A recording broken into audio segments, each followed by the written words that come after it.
नमस्कार साथियों। आज हम अपनी मैथ की सीरीज में लेकर आए हैं एक ऐसा इम्पोर्टेंट टॉपिक जो किसी भी कंपटीशन में मोस्ट इम्पोर्टेंट है। और हम ये क्विक रिवीजन के पर्पज से ये वीडियो बना रहे हैं, तो इसलिए बहुत जल्दी मैं आपका क्विक रिवीजन कराऊंगी, जो कि एग्जाम का जो अब बहुत कम समय बचा हुआ है उसमें आप जल्दी से रिवाइज करके कुछ नंबर अपने 5 से 6 नंबर तक इस टॉपिक से पक्के होंगे आपके। तो देखिएगा, आज का हमारा टॉपिक है जियोमेट्री। तो जियो कहते हैं पृथ्वी को, मेट्री मतलब नापना, यानी कि मापने के लिए, नापने के लिए किसी चीज को। जो ये हमारा मैथ का पोर्शन है, ज्योमेट्री हुआ, उसमें बहुत पुराना ये जो मतलब वैदिक काल से ही इसका प्रयोग किया जा रहा है यज्ञ वेदियां बनाने में और सब कुछ करने में। तो कोई भी ज्यामिति आकृति जो बनानी होती है उसकी जो सबसे पहले मूल इकाई है वो आप समझिएगा, सबसे पहले किसी भी आकृति की मूल इकाई, जैसे कि कोई मकान बनाना है तो हमें नींव खोदनी है, तो वैसे ही कोई भी आकृति का जो मूल है सबसे छोटी से छोटा वो है पॉइंट, यानी कि बिंदु। तो बिंदु एक ऐसी न्यूनतम इकाई है, ना इसकी कोई मोटाई है, ना इसकी गहराई है, ना इसकी कोई लंबाई है, केवल क्या है, एक पॉइंट है। तो ठीक है, याद रखेंगे, इसकी कोई लंबाई नहीं है, कोई मोटाई नहीं है, कोई भी चौड़ाई नहीं है, तो वो क्या होता है, एक बिंदु। इसके बाद देखिए रेखाखंड। रेखाखंड क्या होता है, दो बिंदुओं को कोई रेखा, कोई इस तरह से ये मिला रहे हैं, ये दो अंत बिंदु हैं इसके, ये पॉइंट ए है, ये पॉइंट बी है, तो कोई निश्चित दूरी इनकी होगी बीच में, ये होगा रेखाखंड। इसके बाद आई किरण। किरण में क्या होता है, किरण में एक पॉइंट फिक्स है इस तरह से, और ये ऐसे करके एरो हमने बनाया, इसका मतलब है ये दोनों इसके रेखाखंड के क्या थे, अंत बिंदु थे, इन्हें अंत्य बिंदु कहते हैं। और यहाँ पर ये एक अंत बिंदु है और एक तरफ इसमें एरो बना हुआ है, इसका मतलब क्या है कि ये इसकी कितनी भी लंबाई एक तरफ एक ही दिशा में बढ़ सकती है। एक जगह ये फिक्स पॉइंट है और एक ही, जैसे कि हम टॉर्च से जब लाइट जलाते हैं तो उसके अंदर से रेज निकलती हैं, वैसे ही सूर्य से हमारे पास तक किरणें आती हैं, तो वो हो गई हमारी किरण या रे। इसके बाद देखिए, इसके बाद आती है रेखा। तो रेखा क्या है, रेखा है असीमित लंबाई का रेखाखंड है, यानी कि कोई भी अंत बिंदु नहीं है, एरो इधर भी है, एरो इधर भी है, और इस तरह से दोनों दिशाओं में इसकी असीमित लंबाई है, तो ये हमारी रेखा यानी कि लाइन होती है। लेकिन साधारण बोलचाल में या मैथ्स के जितने भी सम होंगे उसमें जो रेखा का मतलब होता है वो रेखाखंड से ही होता है, तो ये ध्यान रखेंगे। लेकिन जो मैथमेटिकल जो डिफरेंस है दोनों में मैंने आपको बता दिया है। रेखाखंड हुआ, दो अंत बिंदु हुए, किरण है एक अंत बिंदु है, एक तरफ को कितनी भी बढ़ सकती है, और रेखा का कोई अंत बिंदु नहीं है। नाम कहीं भी रख लेंगे, इसका ए भी रखें, या कोई भी हम एक लेटर से भी दिखा सकते हैं, जैसे कि इसको हम कहेंगे रेखा एल, इस तरह से कोई भी इसका अंत बिंदु नहीं होगा। इसके बाद देखिए संरेख बिंदु किसे कहते हैं। तो संरेख बिंदु हमारे क्या है, कोई हमारी रेखा है, रेखाखंड है, उसके ऊपर जितने भी बिंदु होंगे वो सब हमारे संरेख बिंदु कहलाएंगे। जैसे यहाँ पर बिंदु ए बी सी तीनों क्या है, तीनों संरेख बिंदु हैं। अब इसके बाद रेखाओं के प्रकार। रेखा कई तरह की होती हैं। देखिए सरल रेखा, जैसे ये मैंने सब खींची थी, इस तरह से भी अगर कोई है तो वो क्या है, सरल रेखा है। ये है, ये है, ये सब सरल रेखाओं के उदाहरण हैं। इसके बाद आती है हमारी वक्र रेखा। तो ये इस तरह से अगर टेढ़ी मेढ़ी कुछ इस तरह से बना हुआ है तो वो क्या होती है, हमारी कर्व यानी कि वक्र रेखा है। इसके बाद देखिए फिर होती हैं समानांतर रेखाएं। समानांतर रेखाएं क्या होती हैं, जब कोई दो रेखाएं इस तरह से हों कि उनके बीच की दूरी हमेशा इक्वल रहेगी, तो हम क्या कहते हैं, उन्हें समांतर रेखाएं। जैसे कि हिंदी की कॉपी पे रेखाएं होती हैं इस तरह से, कितनी भी आगे बढ़ा लो लेकिन जो इनके बीच का जो डिफरेंस है वो हमेशा क्या रहेगा, सेम रहता है, एक निश्चित दूरी इनकी हमेशा बनी रहती है, उसे कहते हैं हम समांतर रेखाएं। इसके बाद आई हमारी प्रतिच्छेदी रेखाएं। तो रेखाएं या तो समांतर होंगी या फिर कहीं ना कहीं एक दूसरे को क्या कर देंगी, काट देंगी। तो अगर काट रही हैं ये एक दूसरे को किसी बिंदु पे, तो वो कहलाती हैं प्रतिच्छेदी रेखाएं। तो रेखा या तो दो रेखाएं अगर हैं तो या तो वो एक दूसरे के समांतर होंगी, या फिर अगर समांतर नहीं है तो कहीं ना कहीं वो एक दूसरे को काट देगी। तो ये होती हैं हमारी इंटरसेक्टिंग लाइन यानी कि प्रतिच्छेदी रेखाएं, ये समांतर यानी कि पैरेलल रेखाएं थी। अब इसके बाद आती हैं संरेख रेखाएं या एक बिंदुगामी। तो एक बिंदुगामी रेखाएं ऐसी हैं कि एक दूसरे को काट रही हैं ये, और एक ही बिंदु से सारी की सारी रेखाएं होकर जा रही हैं। तो मैं अगर रेखाखंड खींच रही हूँ मतलब रेखाओं से है मेरा, तो इस चीज को मैं बता चुकी हूँ आपको कि ये रेखाएं हैं। तो एक बिंदुगामी रेखा किसे कहेंगे? जो एक ही बिंदु से होकर सबकी सब जाएंगी वो होंगी एक बिंदुगामी रेखाएं। इसके बाद आई हमारी त्रियक रेखाएं। त्रियक रेखाएं हम किसे कहेंगे? त्रियक रेखाएं हमारी होती हैं कि दो रेखाएं हमारी इस तरह से अगर समांतर हैं, ये समांतर रेखाएं हमने खींची दो, और तीसरी एक रेखा है जो इन्हें ऐसे काटते हुए जा रही है। तो जो ये तीसरी रेखा है ये वाली जो काट रही है, इसे हम बोलते हैं त्रियक रेखा। क्या बोलते हैं इसको? त्रियक रेखा। तो ये बात हमारी रेखाओं की हुई, रेखाखंड, किरण और बिंदु की हुई। इसके बाद आता है हमारा ज्योमेट्री में कोण। कोण क्या चीज होती है? तो देखिए, अगर दो किरणें कहीं पे हैं या दो रेखाएं हैं, मान लीजिए इनका अंत्य बिंदु था, तो दो किरणें इस तरह से निकली एक ही बिंदु से, तो इनके बीच का जो झुकाव है उसे हम क्या कहते हैं? कोण कहते हैं। तो ये कोण सबने अपनी छोटी क्लास में जरूर पढ़ा होगा। ये चांदा हमारा होता है जिससे हम कोण नापते हैं, और ये यहाँ से यहाँ तक इस पे क्या बने रहते हैं? छोटे छोटे निशान बने रहते हैं, और कोण को हम हमेशा डिग्री में नापते हैं। डिग्री इसका क्या होता है? मात्रक होता है।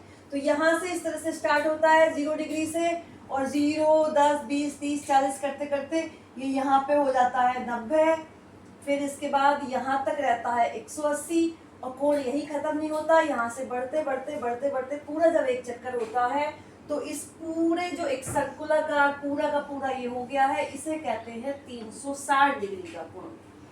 ठीक है, तो ये जो पूरा ये अर्ध चांदा होता है ये 180 डिग्री होता है, 180 डिग्री ऊपर, 180 डिग्री नीचे, तो कुल मिला के ये होता है जो पूरा जो सर्किल हमने खींचा है 360 डिग्री का कोण बन जाता है। तो कोण भी कई तरह के होते हैं, वो भी आप ध्यान रखेंगे, क्योंकि कई बार डायरेक्ट क्वेश्चन पूछ लेता है कि 35 डिग्री का कोण बताइए क्या है। तो उसमें ऑप्शन दिए होंगे में न्यून कोण है, समकोण है, अधिक कोण है, या फिर कौन सा कोण है। तो मैं जल्दी से इनका आपको रिवीजन कराती हूँ। तो देखिए, सबसे पहले होता है न्यून कोण।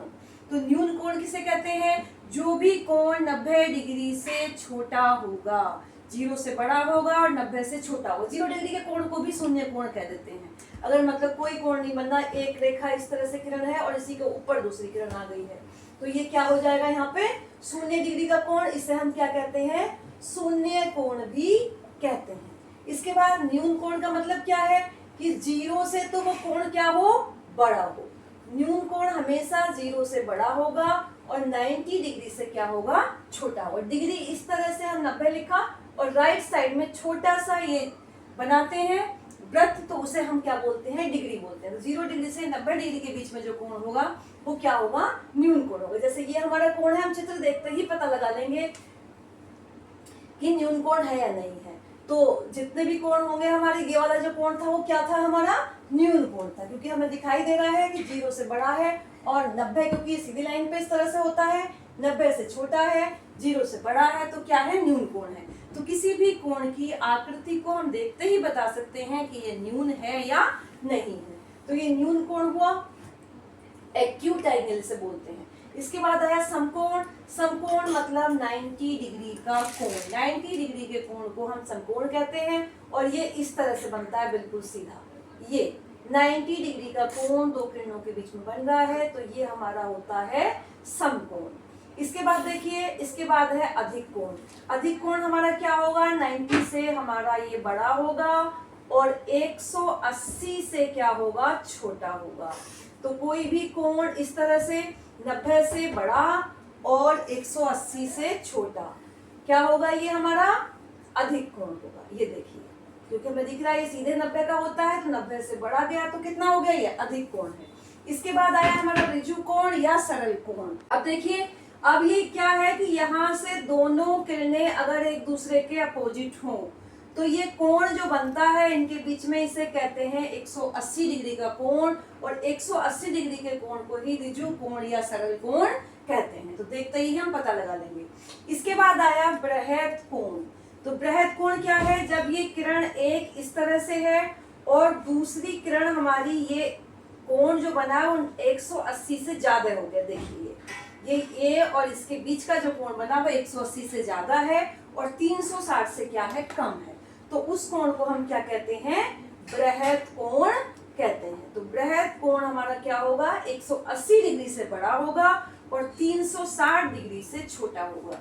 इसके बाद संपूर्ण कोण क्या होता है, संपूर्ण कोण यानी कि दोनों की दोनों किरणें इस तरह से हैं कि एक और ये इस तरह से, ये जो कोण बना इनके बीच में, ये कोण 360 डिग्री का है, यानी कि ये पूरी किरण यहाँ से घूम के यहाँ पे आई है। वो स्टार्टिंग हुआ था शून्य कोण में, यही थी, और ये इसमें यहाँ से घूम के आई है, तो ये 360 डिग्री का कोण है और इसको हम संपूर्ण कोण कहते हैं।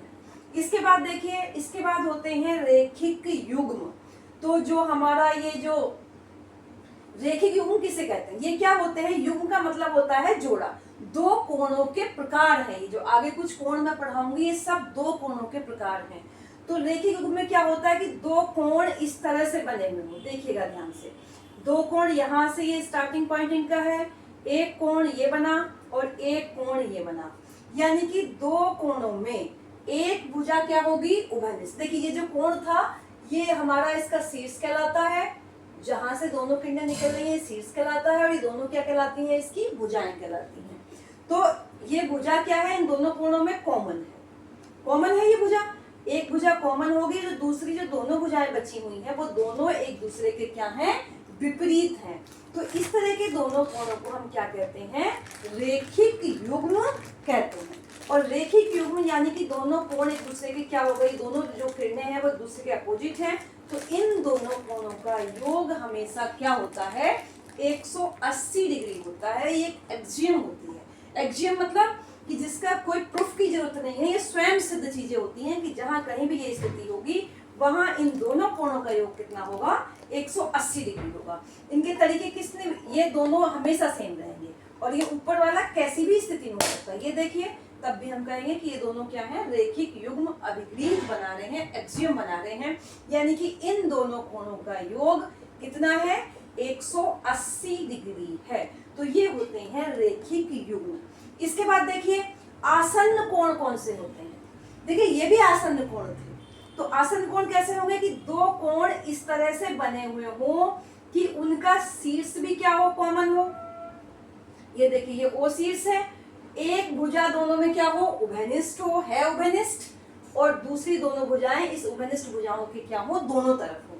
तो इन दोनों कोणों को एक दूसरे के आसन्न कोण कहते हैं। तो यहाँ पर कोण एक और कोण दो क्या है, आसन्न कोण है।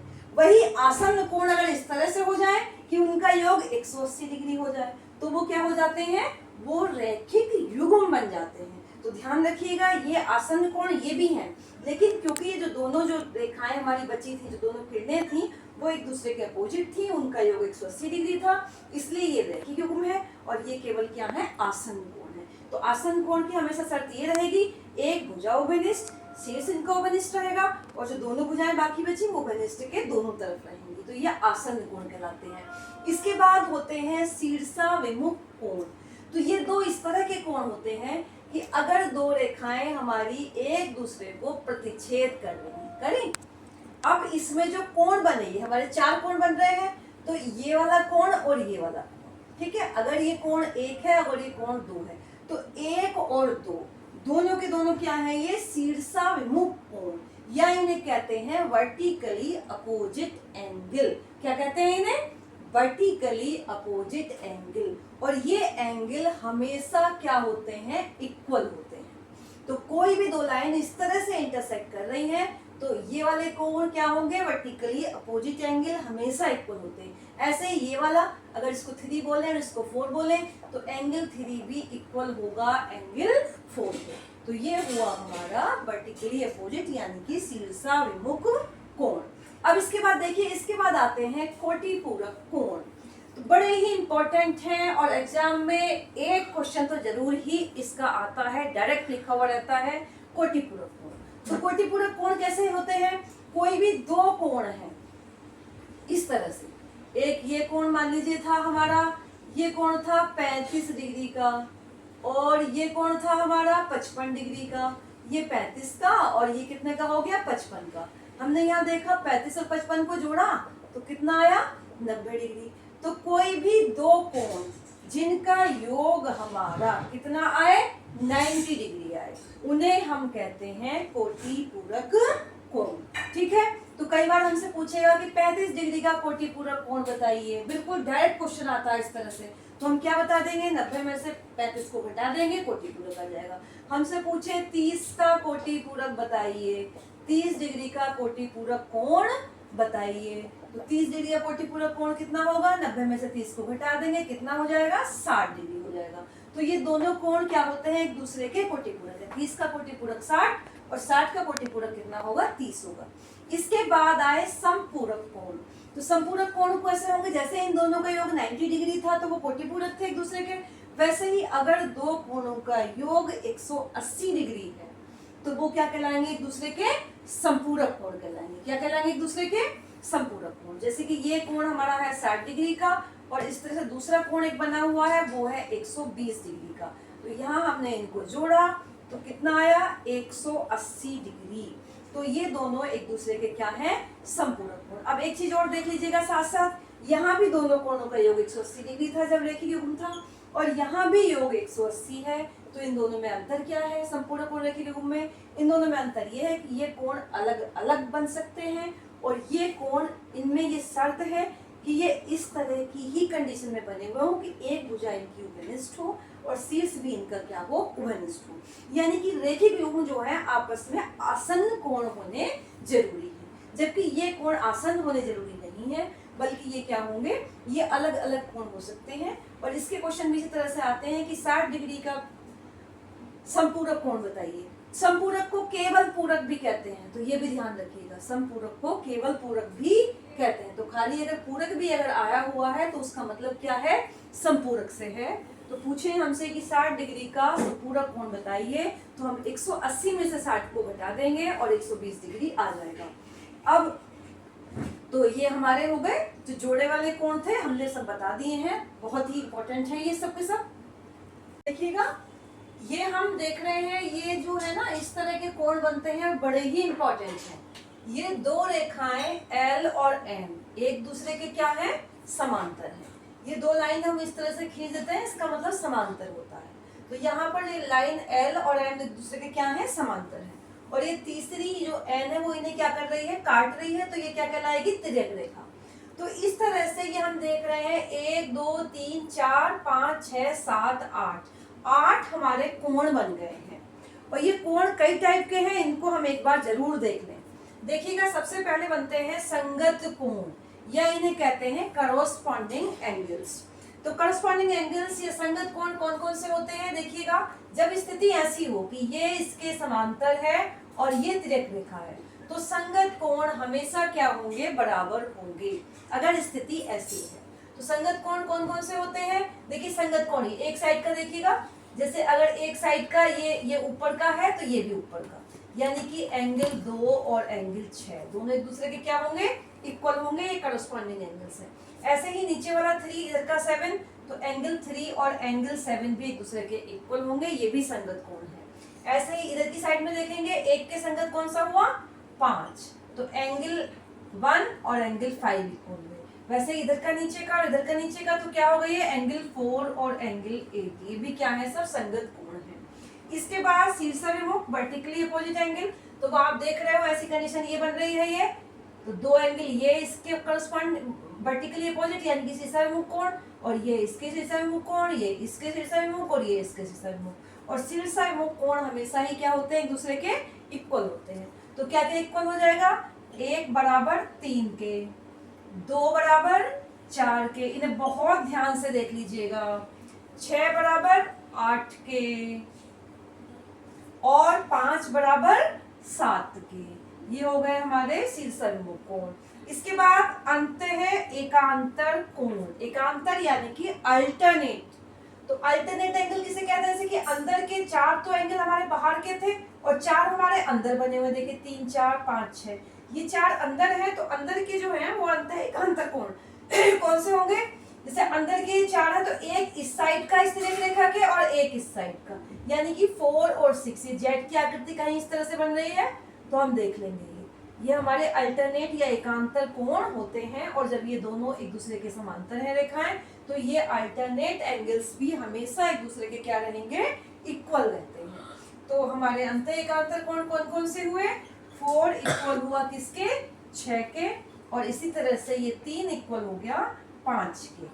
तो ये हम ध्यान रखेंगे। इसके बाद एक ही ओर के अंतः कोण, तो एक ही ओर के अंतः कोण, जैसे कि अंदर के कोण थे एक ही साइड के 3 और 6, ये भी ध्यान रखिए इनमें क्या रिलेशन होता है, इन दोनों का योग हमेशा 180 डिग्री होता है, यानी कि 3 + 6 180, और इसी तरह से जो इधर के थे 4 और 5, इनका योग भी कितना हो गया, 180 डिग्री। तो इस तरह से इन 8 कोणों में कुछ रिलेशंस होते हैं, और अगर हमें एक कोण दे रखा है इन 8 में से, तो हम बाकी के सारे 7 कोण हम निकाल सकते हैं। अगर आगे ऐसा क्वेश्चन आता है तो मैं आपको कराती हूँ, तो बाकी रिलेशन अगर हमें पता होंगे तो हम एक कोण कोई सा भी गिवन हो उससे हम 8 की वैल्यू निकाल देते हैं। इसके बाद देखिए, इसके बाद हम बात करते हैं अब त्रिभुज की। त्रिभुज क्या होता है, त्रिभुज क्या होता है, 3 रेखाखंडों से मिलके बनी हुई बंद आकृति को हम क्या कहते हैं, त्रिभुज कहते हैं। तो याद रखिएगा 3 रेखाखंड थे हमारे, AB, BC और CA, ये 3 रेखाखंड हैं, और तीनों से मिली हुई बंद आकृति। देखिए आकृतियां 2 तरह की होती हैं, अगर मैं इन 3 रेखाखंडों को ऐसे रहने दूं तो ये क्या होती है, ये खुली आकृति है। लेकिन हमारा त्रिभुज कब, ये त्रिभुज नहीं है हमारा, 3 रेखा इसमें भी रेखाखंड है, तो 3 रेखाखंडों से मिलकर बनी हुई बंद आकृति, यानी कि closed figure with 3 line segment is called triangle. तो ये त्रिभुज हुआ हमारा। तो त्रिभुज में हम ये चीज देखेंगे, जहां ये 2 भुजाएं इसकी मिल रही है, 3 भुजाएं होती हैं, इन्हें हम क्या कहते हैं, भुजाएं। 3 इसके अंदर भुजाएं हैं, AB, BC और CA। 3 क्या है, ये शीर्ष हैं, A, B और C। तो 3 शीर्ष हैं, 3 भुजाएं हैं, और ये देखो 3 हमारे क्या बन रहे हैं, एंगल बन रहे हैं। तो 3 भुजाएं, 3 शीर्ष और 3 क्या हो गए, इसके कोण हो गए। कुछ चीजें इसमें ध्यान रखेंगे हम, त्रिभुज है और त्रिभुज के जो तीनों कोणों का योग है वो हमेशा ही हमारा, किसी भी तरह का त्रिभुज हो, तीनों कोणों का योग हमारा 180 डिग्री होता है। ये तो ये और कैसे 180 होता है, इसको हम एक बड़े मजेदार प्रयोग से देख सकते हैं। त्रिभुज इस तरह से आप कागज का काटिए, उसके ये कोने काट लो इस तरह से, और उन कोनों को आप एक जगह रख दो, ये ऐसे ऐसे ऐसे, ये 3 कोने हमेशा इस तरह से रखेंगे कि ये पूरा 180 आपको दिख जाएगा। इस एक्सपेरिमेंट को आप जरूर करिएगा। कोई सा भी कैसा भी त्रिभुज काटो, तीनों कोने और इस तरह से रख दो, तो ये एक जगह 180 डिग्री का कोण बना लेंगे। तो त्रिभुज के तीनों कोणों का योग हमेशा कितना होता है, 180 डिग्री होता है। अब देखिए त्रिभुज कई तरह का होता है। एक है हमारा भुजाओं के आधार पर, यानी कि हम त्रिभुज की भुजाओं को देखेंगे तो त्रिभुज 3 प्रकार के होंगे। पहला होगा समबाहु त्रिभुज या इक्विलेटरल, मतलब क्या, त्रिभुज की तीनों भुजाएं एक दूसरे की लंबाई में बिल्कुल इक्वल है। ये देखिए ABC, तीनों भुजाएं, अगर ये मान लो 5 सेंटीमीटर है तो ये भी 5 सेंटीमीटर और ये भी 5 सेंटीमीटर, यानी कि त्रिभुज की अगर तीनों भुजाएं लंबाई में बराबर हैं तो उस त्रिभुज को हम समबाहु त्रिभुज कहते हैं। इसके बाद आया समद्विबाहु त्रिभुज, तो नाम से ही पता है समद्विबाहु, इसमें क्या है, 2 भुजाएं बराबर, इसमें क्या होंगी हमारी, 2 भुजाएं बराबर होंगी, यानी कोई सी भी 2 भुजाएं ये बराबर होगी दोनों, तीसरी कोई भी नाप की हो सकती है। तो अगर 2 भुजाएं बराबर है तो वो क्या हो गया, समद्विबाहु। इसके बाद विषमबाहु, विषमबाहु का मतलब है कि सबकी लंबाई अलग अलग है, कोई भी भुजा किसी के बराबर नहीं है, AB की माप अलग है, BC की अलग है और AC की अलग है। तो इस तरह से तीनों की लंबाइयां अगर अलग अलग होंगी तो वो क्या होगा, विषमबाहु। तो ये तो हुए भुजाओं के आधार पर। इसके बाद अगर हमने कोणों को देखा तो कोणों के आधार पर भी इसके 3 टाइप होते हैं, और ये कई बार बिल्कुल डायरेक्ट क्वेश्चन पूछ लेते हैं, दिखा के कि बताइए किस टाइप का त्रिभुज है। तो सबसे पहला न्यून कोण त्रिभुज। न्यून कोण त्रिभुज क्या होगा, अगर त्रिभुज का जो तीनों कोण हैं वो तीनों ही क्या है, 90 से कम, यानी कि तीनों ही कोण 90 डिग्री से कम। 90 डिग्री से कम को मैंने क्या बताया था, क्या कहलाता है, न्यून कोण। यानी कि किसी त्रिभुज के तीनों ही कोण अगर न्यून है तो उस त्रिभुज को न्यून कोण त्रिभुज हम कहते हैं। इसके बाद दूसरा टाइप आता है समकोण त्रिभुज। तो समकोण त्रिभुज यानी कि कोई त्रिभुज इस तरह से बना है कि उसका एक कोण 90 डिग्री, ये देखिए ये कोण हमारा 90 डिग्री दिखाई दे रहा है। तो ये त्रिभुज इस तरह का कि इसका एक कोण 90 डिग्री है, तो ये हमारा क्या कहलाता है, समकोण त्रिभुज कहलाता है। और कोण वो भी एक ही 90 सकता है। कारण क्या कि तीनों कोणों का योग कितना होता है, 180 डिग्री। तो एक 90 है तो बाकी दोनों का योग 90 होगा। इसलिए किसी भी त्रिभुज में केवल एक कोण ही समकोण हो सकता है, दोनों ही हो सकते हैं। ये भी क्वेश्चन बन जाता है इस तरह के बारे में। और समकोण त्रिभुज में बड़ी इंपॉर्टेंट होती है पाइथागोरस की थ्योरम। अगर कोई समकोण त्रिभुज है तो 90 डिग्री के सामने वाली भुजा को हम कर्ण कहते हैं। क्या कहते हैं, उस त्रिभुज का कर्ण कहते हैं। बाकी भुजाएं बची तो इस जैसे किसी भी कोण के लिए, कोण सी के लिए ले रहे हैं तो ये आधार बन जाता है, ये लंब बन जाता है। कोण ए के लिए लेंगे तो ये आधार बन जाएगा, ये लंब बन जाएगा। और कर्ण हमेशा फिक्स रहता है कि 90 डिग्री के सामने वाली भुजा को हम क्या कहते हैं, कर्ण कहते हैं। तो इनमें एक संबंध होता है जिसे हम पाइथागोरस प्रमेय कहते हैं कि जो कर्ण है यानी कि AC, तो AC का वर्ग बराबर बाकी दोनों भुजाओं के वर्गों का योग। तो AC का वर्ग बराबर AB का वर्ग प्लस BC का वर्ग। तो अगर समकोण त्रिभुज है तो उसमें ये पाइथागोरस की प्रमेय हमेशा अप्लाई होगी। और दो भुजाएं अगर पता हो तो तीसरी भुजा हम इस सूत्र से निकाल लेंगे। तो बड़ा ही इंपॉर्टेंट है ये भी। इसके बाद आया अधिक कोण त्रिभुज। तो अधिक कोण त्रिभुज क्या होता है, कोई भी ऐसा त्रिभुज जिसका एक कोण 90 से ज्यादा हो जाए। ये देखिए ये कोण 90 से बड़ा है तो इस त्रिभुज को हम कहेंगे अधिक कोण त्रिभुज। तो तीन जो हो गए भुजाओं के आधार पर और तीन प्रकार हो गए कोणों के आधार पर। इसके अलावा कुछ और प्रॉपर्टी होती है त्रिभुज की। तो देखिए तीन भुजाएं थी। एक बात ध्यान रखेंगे कि त्रिभुज की दो भुजाओं का योग हमेशा तीसरी से क्या होता है, बड़ा होता है। बड़ी इंपॉर्टेंट बात है। कोई भी दो भुजाएं हैं, त्रिभुज ABC यहाँ पे था तो AB प्लस BC, अगर मैं इन दोनों को जोड़ूं तो वो बड़ा होगा तीसरी भुजा AC से। और ये कोई सी भी दो भुजाओं की बात है। अगर मैं BC और CA को जोड़ूं तो वो बड़ा होगा किससे, AB से। तो इस तरह से दो भुजाओं का योग हमेशा तीसरी से क्या होता है, बड़ा होता है। उसी तरह से अगर कोई सी भी दो भुजाओं का हम अंतर कर रहे हैं तो वो हमेशा तीसरी से क्या होगा, छोटा होगा। तो बड़ी ही इंपॉर्टेंट प्रॉपर्टी है ये। इसके अलावा अगर किसी त्रिभुज की दो भुजाएं बराबर हैं, जैसे समद्विबाहु में होता था, तो अगर भुजाएं बराबर हैं तो उनके सम्मुख कोण भी क्या होंगे, आपस में बराबर होंगे। प्रॉपर्टी है, सीधा देखते ही इसका आंसर आ जाता है। तो ये दोनों अगर भुजाएं इक्वल हैं यहाँ पर AB और AC, अगर AB और AC इक्वल हैं तो AB के सम्मुख कोण कहते हैं सामने वाला कोण। तो AB के सम्मुख कोण C और AC के सम्मुख कोण B भी आपस में क्या होंगे, इक्वल होंगे।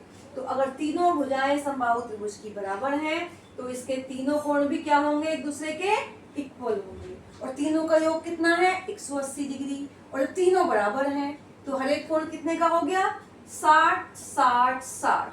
तो समबाहु त्रिभुज का प्रत्येक कोण कितने का होता है, 60 डिग्री का होता है। ये बात हमारे दिमाग में एकदम देखते ही आ जानी चाहिए। और इस तरह क्वेश्चन आते हैं जिनका हम टाइम बचा के एकदम से आंसर दे देते हैं। तो एक चीज ये रही, एक चीज ये, दूसरी चीज क्या रही कि अगर भुजाएं अलग अलग हैं, जैसे कि ये हैं, तो छोटी भुजा के सामने का कोण छोटा होगा और बड़ी के सामने का कोण क्या होगा, बड़ा होगा।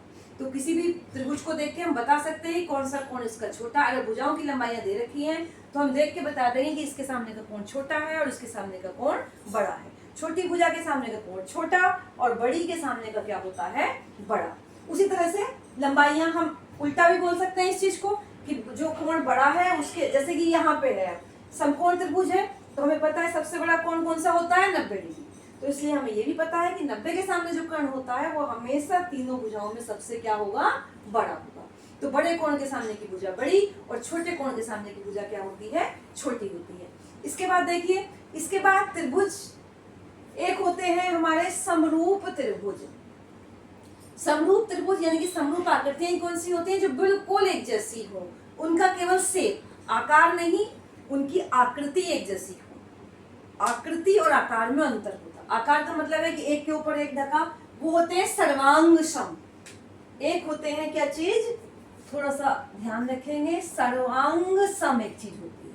सर्वांग सम का मतलब है कि एक त्रिभुज है और दूसरा त्रिभुज है, और अगर एक के ऊपर एक रखा तो एक ने पूरे को ढक लिया, तो ये क्या होंगे, इनके सर्वांग सम, यानी कि सारे के सारे अंग क्या हैं, इक्वल हैं, बिल्कुल सेम है। एक के ऊपर, ऐसे मेरे दो हाथ है, अगर मैं एक दूसरे को ढक दूं तो एक के बाद एक दिखाई नहीं देगा, तो ये हमारे दोनों हाथ क्या है, सर्वांग सम है। ठीक है, तो ये सर्वांग सम हो गए, इक्विवेलेंट बोलते हैं। और यहाँ पे क्या है, ये समरूप। समरूप में क्या होगा, रूप एक जैसा होगा लेकिन आकार छोटा बड़ा हो सकता है। तो त्रिभुज का रूप एक जैसा कब होगा, जब इनके करस्पॉन्डिंग एंगल इक्वल होंगे, यानी कि यहाँ पर एंगल ए बराबर एंगल पी के, एंगल बी बराबर एंगल क्यू के, और एंगल सी बराबर एंगल आर के। अगर किसी त्रिभुज में तीनों कोण इस तरह से बाकी दूसरे त्रिभुज के तीनों कोणों के योग के बराबर हैं, तो वो त्रिभुज क्या है, समरूप है। तो अब कोण तो बराबर थे, तो इन समरूप त्रिभुजों की भुजाओं का जो अनुपात है वो भी एक दूसरे के क्या होता है, इक्वल होता है। जैसे इसकी भुजा ए बी बटे इसकी भुजा पी क्यू बराबर इसकी भुजा बी सी बटे क्यू आर बराबर इसकी भुजा ए सी बटे पी आर, यानी कि इनकी संगत भुजाओं का जो अनुपात होता है वो एक दूसरे के क्या होता है, इक्वल होता है। ऐसे ही इनके परिमापों का अनुपात भी इनकी भुजाओं के अनुपात के बराबर ही होता है। एक चीज और समझ लीजिएगा, परिमाप का मतलब क्या होता है। परिमाप का मतलब होता है इनकी तीनों भुजाएं हैं, तो त्रिभुज का जो परिमाप होगा, त्रिभुज का परिमाप होता है त्रिभुज की तीनों भुजाओं का योग। त्रिभुज की तीनों भुजाओं का योग, अगर तीनों भुजाओं को जोड़ लेंगे तो जोड़ के आएगा, वो क्या होगा, त्रिभुज का परिमाप। परिमाप का मतलब होता है बाहर की माप, बाउंड्री की माप किसी भी आकृति की। तो त्रिभुज का परिमाप होता है तीनों भुजाओं का योग। तो इन दोनों के परिमापों का जो अनुपात होगा, यानी कि त्रिभुज एबीसी का परिमाप बटे त्रिभुज पीक्यूआर का अनुपात बराबर वही इनकी भुजाओं का अनुपात एबी बटे पीक्यू, कोई सी भी भुजा के अनुपात के बराबर हम रख सकते हैं। वैसे ही अगर इसकी लंबाई h1 है और इसकी लंबाई क्या है, h2 है। अब लंबाई किसे कहते हैं, त्रिभुज की। त्रिभुज के शीर्ष से सम्मुख भुजा पे ऐसे करके लंब डाल दीजिए, तो वो कहलाती है त्रिभुज की ऊंचाई। क्या कहलाती है, त्रिभुज की ऊंचाई। तो इसकी ऊंचाई h1, इसकी ऊंचाई h2। तो जो इनका क्षेत्रफल का अनुपात है, यानी कि क्षेत्रफल त्रिभुज एबीसी बटे क्षेत्रफल त्रिभुज पीक्यूआर बराबर हो जाएगा इसकी ऊंचाई का वर्ग बटे इसकी ऊंचाई का वर्ग, यानी कि h1 स्क्वायर बटे h2 स्क्वायर और बराबर इनकी भुजाओं के वर्गों का अनुपात। AB स्क्वायर बटे PQ स्क्वायर बराबर BC स्क्वायर बटे QR स्क्वायर बराबर AC स्क्वायर बटे DF स्क्वायर। तो इन फार्मूलों पे भी बहुत क्वेश्चन कंपटीशन में आते हैं, इसलिए इसको अच्छे से आप नोट कर लेना और ध्यान रखना कि समरूप त्रिभुज में क्या क्या चीजें लगती हैं। अब हम चतुर्भुज पढ़ेंगे। तो जिस तरह से तीन भुजाओं से बनी बंधाकृति त्रिभुज थी, वैसे ही अगर चार भुजाओं से बन चार रेखाखंड है उनसे बनी बंधाकृति क्या कहलाएगी, हमारी चतुर्भुज। तो त्रिभुज में तीन भुजाएं, तीन शीर्ष, तीन कोण थे, इसमें इस तरह से चार शीर्ष हैं हमारे, चार ही क्या है, भुजाएं हैं, और चार ही क्या है, कोण है। बहुत ध्यान से देखिएगा, जैसे त्रिभुज के तीनों कोणों का योग 180 डिग्री था और डायरेक्ट क्वेश्चन आता है इस तरह का, वैसे ही चतुर्भुज के इन चारों कोणों का योग होगा 360 डिग्री। तो ये भी ध्यान रखें कि चतुर्भुज के चारों कोणों का योग कितना होगा, 360 डिग्री। तो जैसा मैंने उसमें बताया था वैसे ही चतुर्भुज बना के उसके चारों कोणों को काट के अगर आप एक जगह रखेंगे तो इस तरह से पूरा का पूरा ये बन जाएगा और प्रूफ हो जाएगा कि चतुर्भुज के चारों कोणों का योग हमेशा 360 डिग्री होता है। तो बड़ी इंपॉर्टेंट चीज है, ये डायरेक्ट इस तरह का आ जाता है। इसके बाद जिस तरह से त्रिभुज के प्रकार थे वैसे ही चतुर्भुज के भी कई प्रकार होते हैं। तो सबसे पहले आया हमारा समांतर चतुर्भुज। तो समांतर चतुर्भुज में क्या होता है, इस तरह का चतुर्भुज होगा ये कि इसकी जो सम्मुख भुजाएं हैं, सम्मुख भुजाएं कौन सी होती है ये भी ध्यान रखिएगा, आमने सामने की ए बी और डी सी, ये क्या कहलाएंगी, सम्मुख भुजाएं। ऐसे ही बी सी और ए बी। तो इस तरह का चतुर्भुज की उसकी जो सम्मुख भुजाएं हैं वो बराबर भी हो एक दूसरे के और साथ साथ में क्या हो, समांतर भी हो। AB और DC बराबर भी हैं और समांतर भी हैं। इसी तरह से जो अगले है ये BC और AD, वो बराबर भी हैं और क्या है, समांतर भी एक दूसरे के हैं। इसके बाद आया हमारा आयत। तो देखिए आयत भी, ये सब समांतर ही चतुर्भुज चलेंगे हमारे, आयत, वर्ग और ये समचतुर्भुज, ये सब इसी के प्रकार हैं समचतुर्भुज के। तो आयत क्या है, आयत से छोटी क्लास से ही परिचित है। आयत एक इस तरह का, ये भी समान चतुर्भुज है, यानी कि आमने सामने की भुजाएं बराबर हैं, समांतर हैं। क्या अंतर है इसमें और इसमें? इसमें ये अंतर है कि इसके चारों के चारों कोण कितने होते हैं, 90 डिग्री होते हैं। एक चीज और ध्यान रखिएगा, 4 भुजाएं, 4 शीर्ष, 4 कोण, इसके अलावा इसके सम्मुख शीर्षों को अगर मिलाएंगे तो ये बन जाते हैं विकर्ण। क्या कहलाते हैं ये?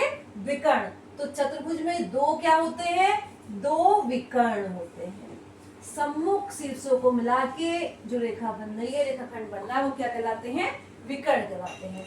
तो जो समांतर चतुर्भुज है उसके विकर्ण एक दूसरे को क्या करते हैं, समद्विभाजित करते हैं। यानी कि अगर विकर्ण ऊपर काट रहे हैं तो अगर चतुर्भुज समांतर है तो ये AO और OC इक्वल होगा, AO और OC क्या होगा, इक्वल होगा। ऐसे ही OB और OD क्या होगा, इक्वल होगा। बराबर नहीं है विकर्ण एक दूसरे के, ध्यान रखिएगा ये, लेकिन समद्विभाजित कर रहे हैं एक दूसरे को। इसके बाद आयत है, तो आयत में भी क्या करेंगे, समद्विभाजित तो करेंगे, साथ साथ में आयत के विकर्ण क्या होते हैं, बराबर भी होते हैं। तो ये भी ध्यान रखें कि आयत के विकर्ण क्या होते हैं, बराबर होते हैं। इसके बाद आया हमारा वर्ग। वर्ग में क्या होगा, आयत जैसा ही वर्ग है, वर्ग में अगर चारों भुजाएं एक दूसरे के इक्वल हो गई, चारों की चारों भुजाएं इक्वल हैं, चारों कोण 90 डिग्री है, तो इस तरह से चतुर्भुज बनता है, उसे हम क्या कहते हैं, वर्ग कहते हैं। वर्ग की चारों भुजाएं बराबर हैं और इसके विकर्ण भी एक दूसरे के बराबर हैं और एक दूसरे को समकोण पर समद्विभाजित करते हैं।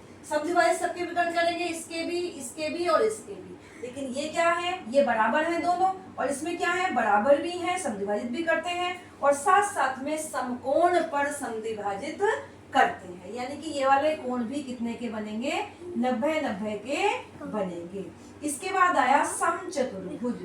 तो ये एक ऐसा समांतर चतुर्भुज है जिसकी चारों भुजाएं क्या होंगी, एक दूसरे के बराबर होंगी।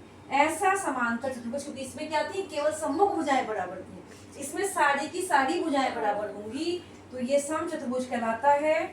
समचतुर्भुज में चारों भुजाएं बराबर हैं और विकर्ण एक दूसरे को बराबर नहीं है। विकर्ण इसमें बराबर केवल किसमें थे, आयत में और वर्ग में थे। इसमें क्या होंगे, इसमें समकोण पर समद्विभाजित करते हैं। तो समचतुर्भुज में भी जो विकर्ण है एक दूसरे को, वो समकोण पर समद्विभाजित करते हैं। इसके बाद देखिए, इसके बाद आया समलंब। समलंब में क्या होता है, इस तरह का चतुर्भुज ये बनता है, इसमें एक जो सम्मुख भुजाओं का जोड़ा है वो एक दूसरे के क्या होता है, समांतर। जैसे कि चतुर्भुज ABCD है तो इसमें AB और DC एक दूसरे के क्या है, समांतर है। तो सम्मुख भुजाओं का एक जोड़ा आपस में एक दूसरे के समांतर है, बाकी दूसरा जोड़ा समांतर नहीं है, क्योंकि दोनों जोड़े समांतर थे तो समांतर चतुर्भुज था। तो इसमें क्या हो गया, ये एक जोड़ा समांतर है, और जब समांतर है तो आपको पता है कि इनके बीच की दूरी क्या होती है, बराबर होती है हमेशा। तो इसे कहते हैं समलंब की ऊंचाई।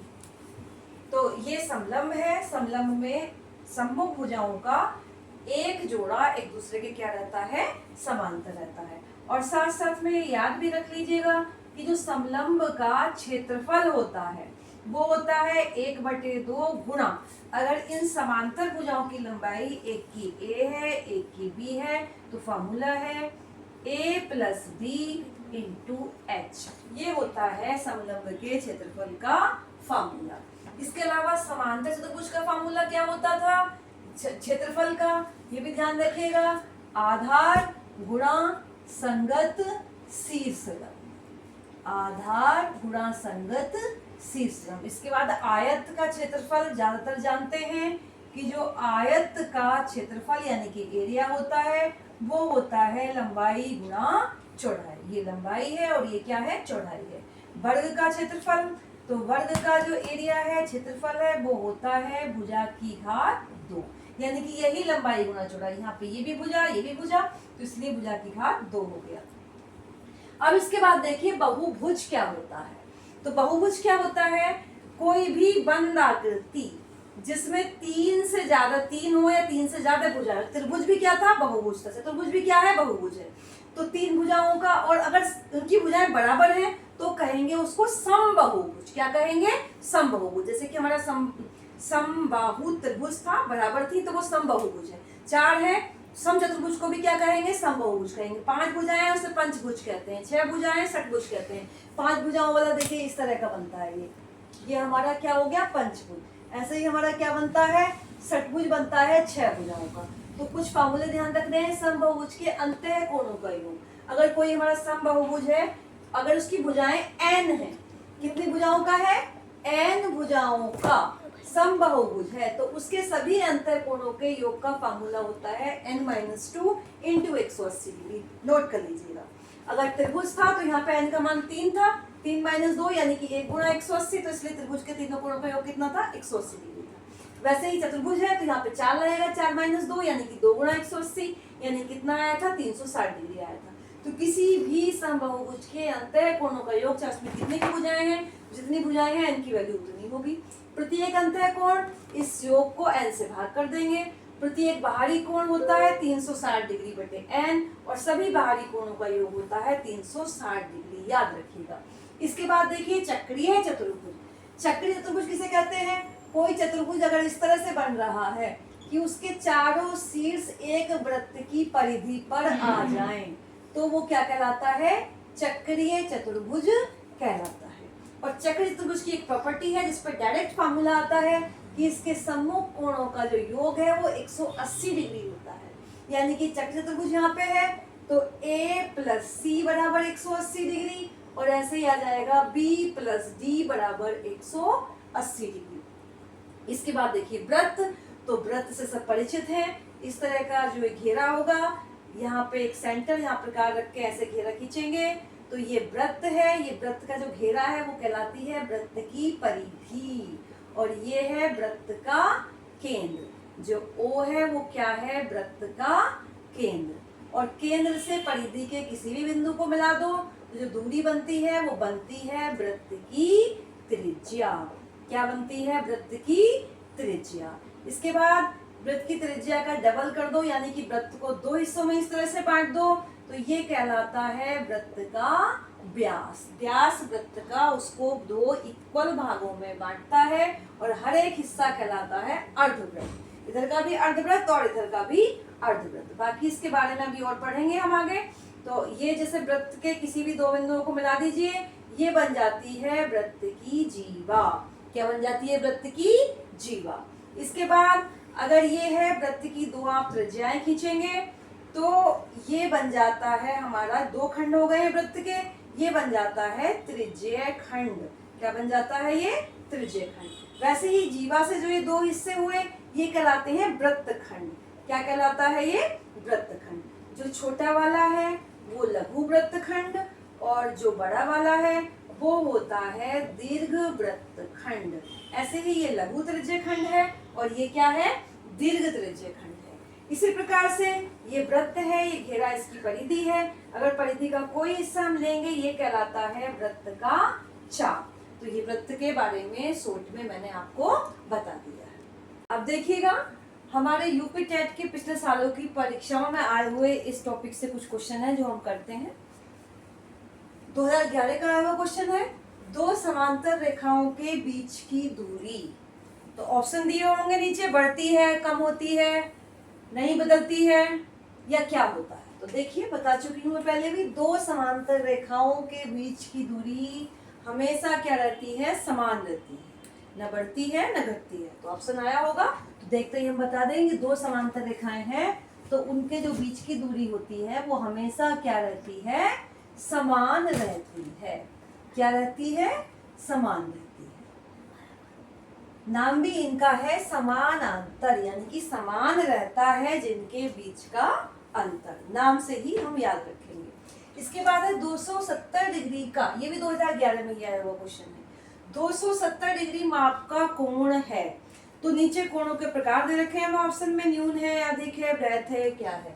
तो अभी कोणों के प्रकार में बता चुकी हूँ। 270 डिग्री का कोण यानी कि 180 से ज्यादा है और 360 से कम है, यानी कि ये कैसा कोण है, बृहद कोण है। तो देखते ही इसका ऑप्शन हम लगा देंगे। अब इसके बाद देखिए 2013 में आया हुआ क्वेश्चन है, कौन सा कोण अपने कोटिपूरक के बराबर है। कोटिपूरक यानी कि कंप्लीमेंट्री, तो इनके इंग्लिश नाम भी ध्यान रखेंगे। कोटिपूरक यानी कि कंप्लीमेंट्री और संपूरक यानी कि सप्लीमेंट्री। तो कोटिपूरक कोण कौन से बताए मैंने कि जिन दो कोणों का योग 90 डिग्री हो, वो क्या होते हैं, कोटिपूरक। अब ये तुमने क्या कहा है कि अपने कोटिपूरक के बराबर है, यानी कि आपस में दोनों बराबर हैं। तो वो कोण कितने का होगा, 45 डिग्री, क्योंकि 45 और 45 का योग कितना बैठता है, 90 डिग्री है। ठीक, तो ये भी देखते हैं हम। तो इस तरह के बहुत ही इजी क्वेश्चन इन टॉपिकों से आ जाते हैं, जो हमारे अगर क्लियर है तो हमारे नंबर कहीं नहीं जाने वाले। दो कोटिपूरक कोणों का अंतर 40 डिग्री है, दोनों कोण क्या होंगे। 2017 में आया हुआ क्वेश्चन है, यानी कि हर साल ही इस टॉपिक से क्वेश्चन बन रहे हैं।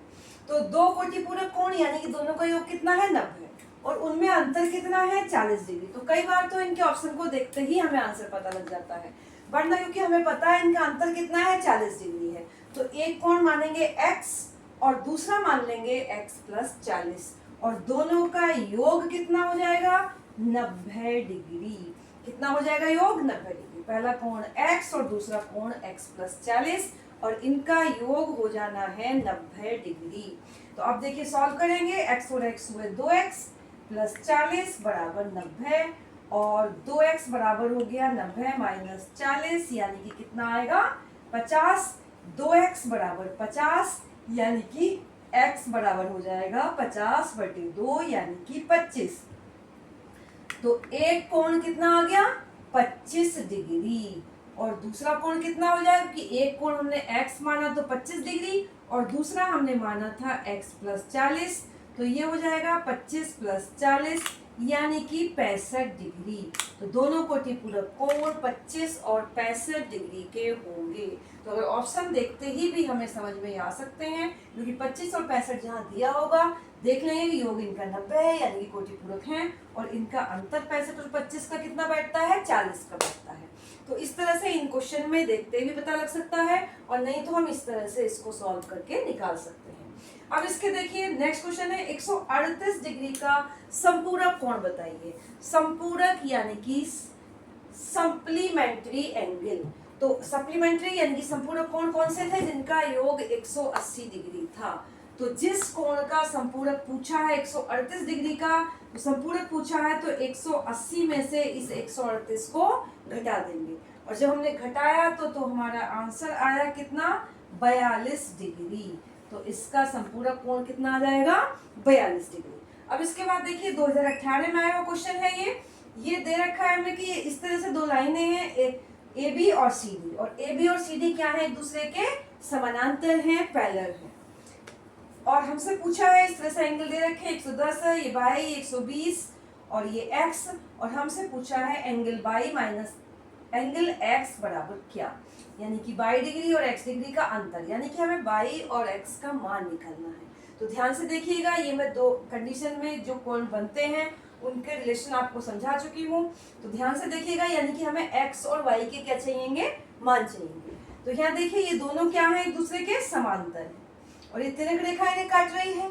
तो ये अगर x डिग्री है तो ये भी कितना होगा, ये भी x होगा। क्यों, कौन से कोण बन रहे हैं, ये संगत कोण, यानी कि करोस्पॉन्डिंग एंगल बन रहे हैं, तो ये भी x हुआ। इसके बाद ये क्या बन रहा है, ये रेखीय युग्म है, क्योंकि ये एक रेखा है हमारी CD, और ये x है और ये 120 है। तो x और 120 का योग कितना होगा, 180 डिग्री, रेखीय युग्म बन रहा है ये। तो इससे जो x का मान आएगा वो बन जाएगा 180 माइनस 120, यानी कि 60 डिग्री। तो x का मान 60 आया। अब इसी तरह y को देखते हैं, तो देखिए यहाँ 110 है ये, तो ये वाला कोण भी क्या हुआ, ये संगत कोण हो गया इसका, तो ये भी कितना हो गया 110, और उसके बाद ये रेखीय युग्म बना, तो यहाँ से y प्लस 110 आ जाएगा 180 डिग्री के बराबर, यानी कि y का मान 180 माइनस 110 कितना आ गया, 70 डिग्री। और हमसे क्या पूछा है, y माइनस x, तो y का मान 70 और x का मान 60, तो 70 में से 60 घटाया तो कितना आंसर आ जाएगा इसका? 10 डिग्री। तो ये आंसर हो गया। अगर आपने मेरी पिछली मैथ्स की वीडियो नहीं देखनी है तो यूपी टेट की तैयारी के लिए आप मेरी पिछली वाली वीडियो सारी जरूर देख लें, मेरे चैनल को सब्सक्राइब कर लें। बहुत ही क्विक रिवीजन के लिए आपके लिए बहुत ही बेनिफिशियल होंगी परीक्षा के लिए। अब देखिएगा अगला 2018 में आया हुआ ये क्वेश्चन है, त्रिभुज की रचना नहीं कर सकते यदि दिया हुआ है। 4 ऑप्शन दिए हुए हैं, केवल 3 कोण, 2 कोण 1 भुजा, केवल तीनों भुजा, 2 भुजा और उनके बीच का कोण। यानी कि कौन सी स्थिति ऐसी है जिसमें हम त्रिभुज की रचना नहीं कर सकते हैं। तो देखिए इसका आंसर होगा ऑप्शन नंबर ए, यानी कि अगर केवल तीनों कोण दे रखे हैं तो हम त्रिभुज की रचना नहीं कर सकते हैं। त्रिभुज की रचना करने के लिए या तो हमें तीनों भुजाएं दे रखी हो तो हम त्रिभुज की रचना कर सकते हैं, या फिर 2 कोण यानी कि बाकी 3 चीजें, 2 कोण 1 भुजा हो या फिर 2 भुजा और उनके बीच का कोण हो तो हम त्रिभुज की रचना कर सकते हैं। तो ये याद रखिएगा। देखते हैं इसका आंसर 2018 में आया हुआ क्वेश्चन है। इसके बाद 2011 का एक फिर से क्वेश्चन इस टॉपिक से, त्रिभुज की भुजाएं 5 सेंटीमीटर, 12 सेंटीमीटर, 13 सेंटीमीटर है, तो त्रिभुज का प्रकार बताइए। तो देखिए इसके ऑप्शन में दिया हुआ था समबाहु त्रिभुज, समद्विबाहु त्रिभुज, समकोण त्रिभुज, इस तरह के क्वेश्चन थे। तो देखते ही हमें पता लग गया कि समबाहु समद्विबाहु तो होना नहीं है क्योंकि भुजाएं क्या है, अलग अलग है। अब कोणों की बात हम करेंगे, समकोण त्रिभुज इसमें दे रखा था ऑप्शन और हमें देखते ही क्लिक कर देना चाहिए। मैं बता चुकी हूँ समकोण त्रिभुज में हमारी पाइथागोरस प्रमेय लगती है, यानी कि जो कर्ण है सबसे बड़ी भुजा होती है। हमें दिख रहा है यहाँ पे 13 है, 5 12 13। वैसे भी याद रहेगा ये कहीं भी अगर आता है 5 12 13 तो ध्यान रखिएगा ये समकोण त्रिभुज की भुजाएं होती हैं। कारण क्योंकि 13 का वर्ग होता है 169। पिछली वर्ग और वर्गमूल वाली सीरीज में वीडियो में मैंने पूरे अच्छी तरह से बताया था कि 1 से लेकर 20 तक के वर्ग आपको याद होने चाहिए। तो 13 का वर्ग होता है 169 और 5 का वर्ग और 12 का वर्ग, इनका योग निकालेंगे। 5 का वर्ग 25, 12 का वर्ग 144 और दोनों को जोड़ के कितना हो गया 169। तो यहाँ पर 13 का वर्ग बराबर आ गया 5 का वर्ग प्लस 12 का वर्ग, यानी कि हमारा इस तरह का त्रिभुज है 5 12 और 13। 90 डिग्री का ये कोण है, तो यहाँ इसका वर्ग बराबर इसका वर्ग प्लस इसका वर्ग, ये होती है पाइथागोरस की थ्योरम। तो इसलिए हमारा आंसर जो बैठेगा वो बैठेगा समकोण त्रिभुज। कैसा त्रिभुज होगा ये दिया गया? समकोण त्रिभुज। अब इसके बाद 2014 का क्वेश्चन देखिएगा। ये इस तरह की फिगर हमें दे रखी है और हमसे पूछा है x और y के मान बताइए। तो ध्यान दीजिएगा ये त्रिभुज बन रहा है, ये भुजा आगे बढ़ा दी है, ये बढ़ा दी है। अब आपको दिखाई दे रहा होगा कि ये वाले कोण कैसे बन रहे हैं। ये y बराबर किसके होगा? 80 डिग्री के। ये कौन से कोण है? सीधा विमुख कोण। बताया है मैंने, कहीं भी 2 लाइनें इस तरह से काट रही हैं तो जो ये वाले कोण है वर्टिकली अपोजिट एंगल और हमेशा क्या होते हैं? इक्वल होते हैं। ये इसके इक्वल होता है और ये वाला इसके इक्वल होता है। तो यहाँ यही कंडीशन बनी हमारी। तो y किसके आ गया? 80 डिग्री के। देखते ही ये क्या बन गया? शीर्षविमुख कोण। इसके बाद ये त्रिभुज है हमारा और आपको पता है कि त्रिभुज में तीनों कोणों का जो योग होता है वो कितना होता है? 180 डिग्री। तो यहाँ पे तीनों कोण हमारे कितने हैं? 50 प्लस x और प्लस था ये y और बराबर कितना होगा तीनों का योग? 180। तो यहाँ 50 प्लस x प्लस y हमारा आ चुका है 80 और बराबर हुआ 180। तो हम यहाँ से निकाल लेंगे 50 और 80 कितने हुए? 130 प्लस x बराबर 180, then x is equal to 180 minus 130, यानी कि आ चुका है 50 डिग्री। तो ये x की वैल्यू हमारी आ गई 50 डिग्री और जो y की वैल्यू थी वो आ गई थी 80 डिग्री। ठीक, अब देखिएगा 2014 में ही आया हुआ ये क्वेश्चन है इस तरह का। तो एक एक टाइप के 2-2 क्वेश्चन आ रहे हैं हर पेपर में। तो यानी कि आप याद रखिएगा जो मैं टॉपिक पढ़ा रही हूँ उससे 4 से 5 तक के क्वेश्चन आपको इस परीक्षा में मिल सकते हैं। तो अब ये 2014 में आया हुआ क्वेश्चन है। देखिए एक त्रिभुज दे रखा है और साथ साथ में दे रखा है कि FAB का मध्य बिंदु है, इधर EBC का मध्य बिंदु है। तो देखिए कहीं भी अगर इस तरह की कंडीशन हो तो याद रखिएगा कोई त्रिभुज है और उसकी 2 भुजाओं के मध्य बिंदु को अगर मिलाया जाता है तो वो तीसरी भुजा के क्या बन जाती है? रेखा समांतर बन जाती है। तो यहाँ यही हमारा हुआ कि जो FE है वो समांतर हो गई है किसके? AC के। और जब समांतर बन रही है तो देखिए ये तिर्यक रेखा है इसकी, तो ये वाला जो कोण है वो इसके बराबर बन गया, ये हो गया संगत कोण। और यही वाला कोण हमसे पूछा गया था, कोण BEF, ये हुआ कोण BEF, तो बराबर किसके हो जाएगा, इस वाले के, यानी कि 60 डिग्री के। कैसे कोण है ये, संगत कोण है, तो इसलिए इसके क्या होगा, इक्वल। अब देखिएगा 2016 में आएगा क्वेश्चन, एक कोण का संपूरक कोण उसके कोटिपूरक कोण का 3 गुना है, तो कोण बताइए। तो हम क्या करेंगे, मान लेंगे कोण कितना है, x डिग्री। अब ये क्या कह रहे हैं कि उसका संपूरक कोण, तो जब ये x डिग्री है तो संपूरक कोण कितना हो जाएगा इसका, संपूरक यानी कि सप्लीमेंट्री जिनका योग होता है 180 डिग्री। तो अगर ये x है तो संपूरक कोण कितना हो जाएगा, 180 माइनस x, और ये x है तो कोटिपूरक कितना हो जाएगा, 90 माइनस x। कहा क्या है इन्होंने कहा है कि संपूरक कोण उसके कोटिपूरक कोण का 3 गुना है। कौन 3 गुना है, संपूरक कोण। संपूरक कोण कितना आया, 180 माइनस x। अब ये 3 गुना है, किसका 3 गुना है, कोटिपूरक कोण का, और कोटिपूरक कोण कितना है, 90 माइनस x। इक्वेशन बन गई, इसको सॉल्व करेंगे और हमारा x का मान आ जाएगा। देखिएगा 180 माइनस x बराबर कितना हुआ, 3 से गुणा इसकी, 3 नम 27, 270 माइनस 3x, x वाले एक तरफ लेके आएंगे तो ये 3x इधर आ गया, 3x माइनस x बराबर 270, और ये माइनस का 180, 270 में से 180 घटाएंगे तो कितना आ जाएगा, 90। तो यहाँ पे 3x माइनस x यानी कि 2x बराबर 90, और x बराबर आ गया 45 डिग्री। तो जो कोण है उसका मान कितना आया, 45 डिग्री। अब देखिए 2016 में आएगा क्वेश्चन है, त्रिभुज के कोणों में 2:3:4 का अनुपात है। तो त्रिभुज के 3 कोण होते हैं, इनमें अनुपात इतना दे रखा है और तीनों कोणों को पूछा है। तो ये पिछली अनुपात वाली मैं वीडियो में भी इस तरह क्वेश्चन करा चुकी हूँ। तो जब ये अनुपात दिए हुए तो उसमें 3 संख्याओं के दिए हुए थे या 3 कोणों के दिए हुए हैं, तो तीनों कोण हम कितने मान लेंगे, 2x डिग्री, 3x डिग्री और 4x डिग्री। इसके अलावा त्रिभुज के तीनों कोणों का जो योग होता है वो कितना होता है, हमेशा 180 डिग्री। तो पहला कोण 2x, दूसरा 3x और तीसरा 4x, और तीनों को जोड़ के कितना आ जाएगा, 180 डिग्री। अब इन्हें जोड़ेंगे, 2, 3, 5 और 4, 9x बराबर 180 डिग्री। देन x कितना हो जाएगा, 180/9 यानी कि 20। अब x की वैल्यू आ चुकी है, तीनों कोणों के मान हम निकाल लेंगे। देखिए कोण 1 कितना था, 2x यानी कि 2 गुणा 20 कितना आ गया, 40 डिग्री। कोण 2 कितना था, 3x यानी कि 3 गुणा 20 कितना आया, 60 डिग्री। कोण 3 कितना था, 4x यानी कि 4 गुणा 20 कितना आ गया, 80 डिग्री। तीनों कोणों के मान आ गए 40, 60 और 80 डिग्री। इसके बाद देखिए 2016 में ही आया हुआ क्वेश्चन, तीनों ही क्वेश्चन 2016 के आए हुए हैं। अब समबाहु त्रिभुज ABC में AD लंब है BC के, तो इनमें से कौन सा रिलेशन क्या होगा, सही होगा।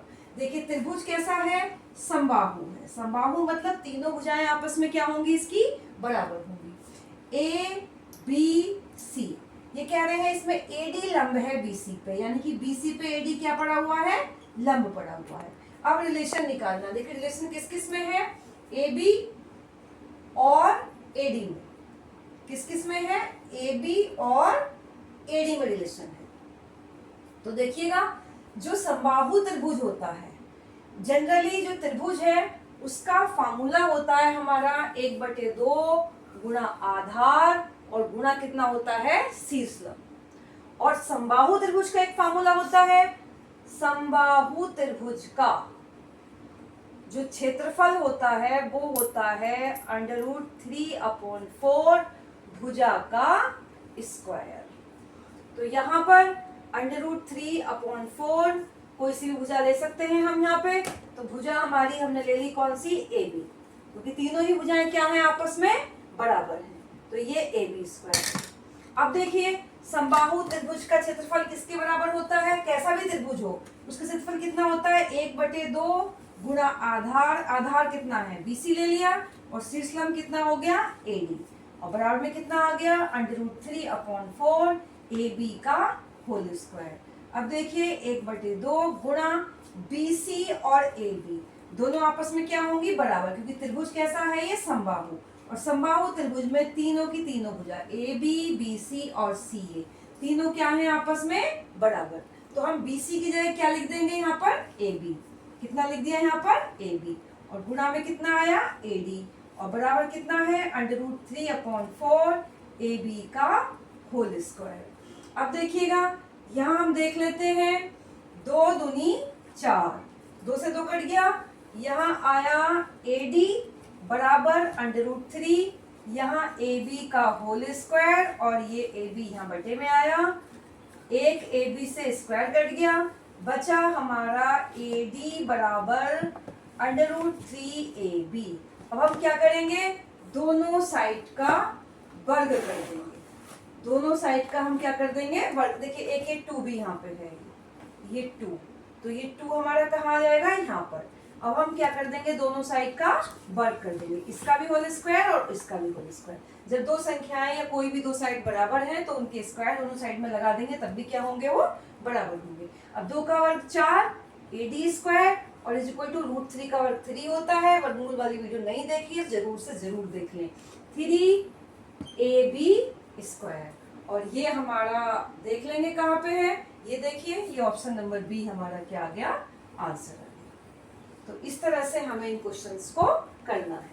अब देखिए 2018 में आया हुआ क्वेश्चन है, तो ये सारे के सारे क्वेश्चन चारों के चारों 1 2 3 4 चारों क्वेश्चन 2016 के आए हुए, यानी कि इस टॉपिक से बड़ा ही इंपॉर्टेंट क्वेश्चन है। 5 से लेकर 6 तक क्वेश्चन, 7-8 क्वेश्चन भी एक साल में आए हुए हैं। अब 2018 में आया हुआ क्वेश्चन देखिएगा, ये चित्र दिया हुआ है, हमें दे रखा है एंगल CAQ, यानी कि यहाँ से यहाँ तक ये दे रखा है 70 डिग्री, और हमसे एंगल पूछा है ABC, तो AB और ये C, ये वाला एंगल हमसे पूछा है। तो देखिए हम कैसे निकालते हैं, ध्यान दीजिएगा। ये जो एंगल है बाहरी वाला, ये एंगल होता है हमारा, अगर ये त्रिभुज है,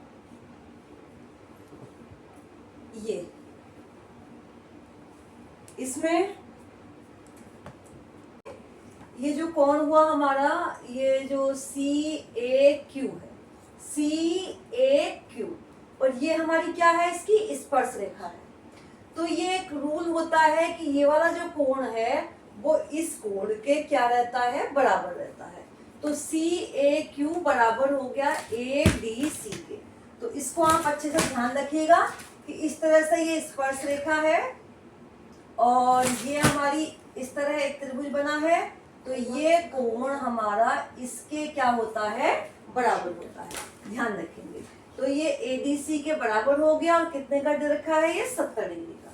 इसके बाद देखिए चतुर्भुज जो ABCD, वो क्या है? चक्रीय चतुर्भुज है। कैसे चतुर्भुज है? चक्रीय चतुर्भुज है। और चक्रीय चतुर्भुज ने बताया था कि उसके सम्मुख कोण होते हैं, उनका योग कितना होता है? 180 डिग्री होता है। तो चक्रीय चतुर्भुज है, तो ABC और ADC, इनका योग कितना हुआ? 180 डिग्री। अब देखिए ABC हमें निकालना है, और ADC हमें पता लग गया 70 डिग्री था, बराबर 180 डिग्री। तो इससे जो कोण ABC है वो आ जाएगा 180 - 70, यानी कि 110 डिग्री। तो ये आ गया है। अब इसके बाद 2013 का वो क्वेश्चन है, त्रिभुज के विकर्ण किसी चतुर्भुज के विकर्ण एक दूसरे को समकोण पर समद्विभाजित करते हैं, तो वह है। तो अभी पीछे जब मैं ये चतुर्भुज आपको बता रही थी तो मैंने बताया था कि किसकी विशेषता होती है? समचतुर्भुज की, समलंब की, आयत की, या फिर पतंग की। तो देखिए ये वाली जो कंडीशन है कि विकर्ण एक दूसरे को समकोण पर समद्विभाजित करते हैं, ये है समचतुर्भुज की। तो ऑप्शन नंबर ए इसका आंसर है। समचतुर्भुज और वर्ग में दोनों में ऐसी कंडीशन है कि इनके विकर्ण एक दूसरे को समकोण पर समद्विभाजित करते हैं। तो इस तरह के क्वेश्चन डायरेक्ट ही आ जाते हैं।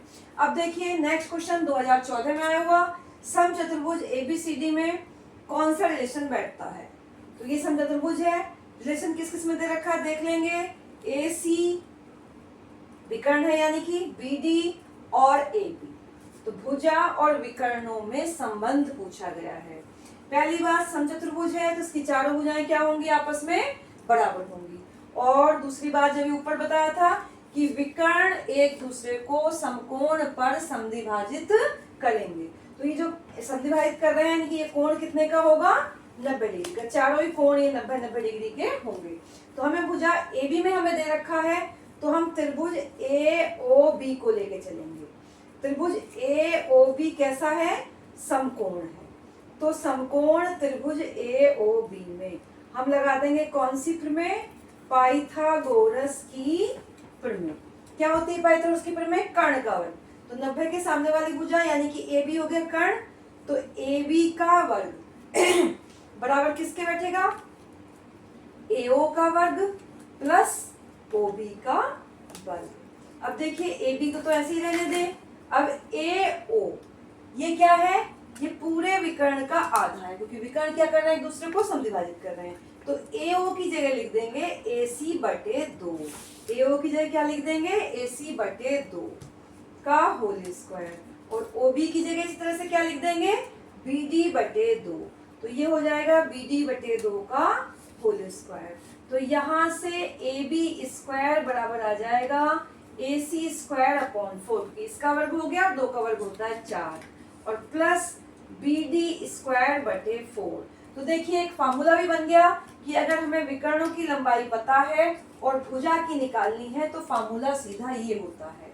तो भुजा निकालनी है तो भुजा का स्क्वायर बराबर विकर्ण का स्क्वायर बटे 4 प्लस दूसरे विकर्ण का स्क्वायर बटे 4, और भुजा की लंबाई हमारी आ जाएगी अगर विकर्णों की दी होगी।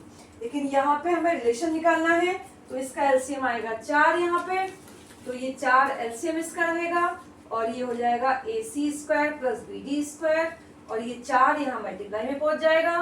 तो 4 A B square is equal to A C square plus B D square. ये हमारा रिलेशन भुजाओं में और भुजा में और विकर्णों की लंबाइयों में आता है। तो कौन सा ऑप्शन वर्ड किया देख लीजिएगा इसको, ये देखिए ये वाला ऑप्शन नंबर ए इसका आंसर होगा।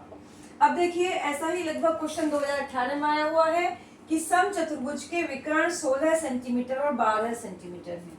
दोनों विकर्ण दे रखे हैं और हमसे कह रहे हैं उसकी भुजा बताइए। तो अभी मैंने बताया कि जब विकर्ण दिए हो और भुजा बताए नहीं हो तो फार्मूला ये लगता है।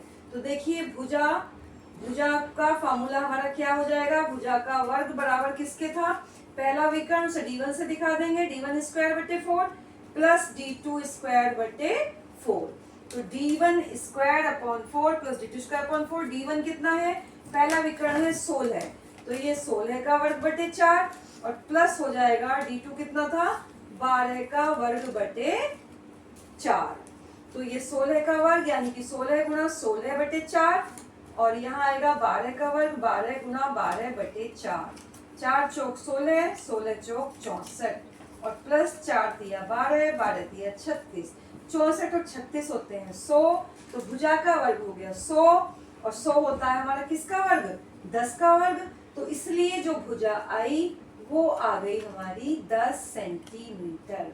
कितनी आ गई, 10 सेंटीमीटर। देखिएगा अब 2018 में आया क्वेश्चन, एक बहुभुज के अंतः कोणों का योग 2160 डिग्री है, तो भुजाएं बताइए। तो देखिए बहुभुज के अंतः कोणों का योग, क्या फार्मूला बताया था, n-2 इंटू 180 होता है अंतः कोणों का योग किसी भी बहुभुज के, जहाँ n उसकी भुजाओं की संख्या होती है। और बराबर दे रखा है हमें कितना, 2160। तो n-2 बराबर कितना हो गया, 2160 बटे में कितना आ जाएगा, 180। 0 से 0 कटा और 18 से इसको भाग देंगे, 18 एकम 18 बचा 3, 36, 18 दूनी 36। तो n बराबर आ गया 12 + 2 यानी कि 14। तो बहुभुज में भुजाओं की संख्या कितनी आई यहाँ पर? 14। तो इस तरह हम निकाल लेंगे। अब देखिए पंचभुज के सभी अंतः कोणों का योग। तो अभी फार्मूला बताया मैंने, किसी भी बहुभुज के अंतः कोणों का योग कितना होता है? n - 2 × 180। ये फार्मूला हम याद रखेंगे, बहुत इंपॉर्टेंट फार्मूला है। तो देखिए 2018 में आया इसी फार्मूले पे, 17 में भी और 22 में भी इस तरह का क्वेश्चन आया हुआ है। तो पंचभुज का मतलब n का मान कितना है? 5 है। तो यहाँ पे n का मान 5 रख देंगे। 5 में से 2 घटाया कितना बचा? 3। तो 3 × 180 तो कितना आ गया हमारा? 540 डिग्री। ये आंसर बैठा है हमारा। फिर अगला है n भुजा वाले बहुभुज के किसी शीर्ष से खींचे गए विकर्णों की संख्या होगी। नीचे ऑप्शन है और सीधा ही हमें याद रखना है, किसी भी n भुजाओं का बहुभुज है उसके किसी एक शीर्ष से जो विकर्ण खींचे जाते हैं उनकी संख्या होती है n - 3। यानी कि भुजाओं की संख्या में से 3 को हम घटा देते हैं तो विकर्णों की संख्या एक शीर्ष से खींचे गए आ जाती है, याद रखेंगे। अब देखिए 10 सेंटीमीटर त्रिज्या के वृत्त में वृत्त की जीवा केंद्र से 6 सेंटीमीटर की दूरी पर है, तो जीवा की लंबाई बताइए। देखिएगा बहुत इंपॉर्टेंट क्वेश्चन है, ये भी 2016 में आया हुआ है, 2014 में आया हुआ है और जूनियर की परीक्षा में भी कई बार ये क्वेश्चन आया हुआ है। तो बहुत ध्यान से इसको देख लेंगे। देखिए ये वृत्त है, वृत्त का ये केंद्र है। अब ये हमारी क्या हो गई? जीवा। वृत्त के किसी परिधि पे बिंदु पे कोई भी परिधि के 2 बिंदुओं को मिलाएंगे तो जीवा होती है। और ये कह रहे हैं 10 सेंटीमीटर त्रिज्या का वृत्त है। वृत्त की त्रिज्या यानी कि यहाँ ये O है, तो O से इस जीवा के यहाँ पे हम मिला देंगे इसको, तो ये हमारी क्या हो गई? त्रिज्या। और कितनी है हमें? 10 सेंटीमीटर है। और ये कह रहे हैं वृत्त की जीवा केंद्र से 6 सेंटीमीटर की दूरी पर है। तो वृत्त की जीवा की जो केंद्र से दूरी होती है वो होती है केंद्र से जीवा पर डाले गए लंब की लंबाई। तो अगर हमने यहाँ से इस पे लंब डाल दिया ये, यानी कि OM लंब है AB पर, तो वो जो OM है उसकी लंबाई कितनी है? केंद्र से 6 सेंटीमीटर की दूरी पर है। तो ये कह रहे हैं जीवा की लंबाई बताइए, यानी कि हमसे AB पूछा गया है। तो एक चीज इसकी ध्यान रखिएगा, बड़ी ही मोस्ट इंपोर्टेंट है कि जब इस तरह से ये जीवा है और हम केंद्र से जीवा पर लंब डालते हैं, तो हम केंद्र से किसी भी जीवा पर जब लंब डालते हैं तो वो जो लंब है वो जीवा को समद्विभाजित करता है।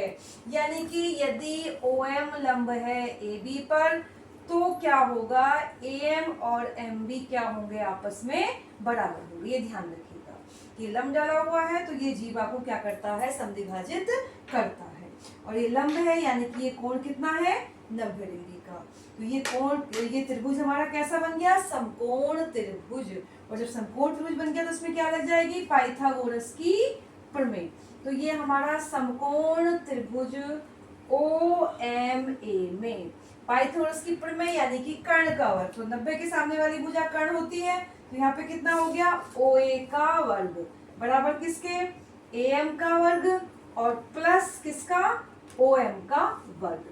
तो इस तरह से सवालों में इसमें कई बार हमें त्रिज्या पूछेंगे। हमसे क्या रखे होंगे कि जीवा की लंबाई दे रखी है, जीवा की दूरी दे रखी है केंद्र से, तो त्रिज्या पूछ लेंगे।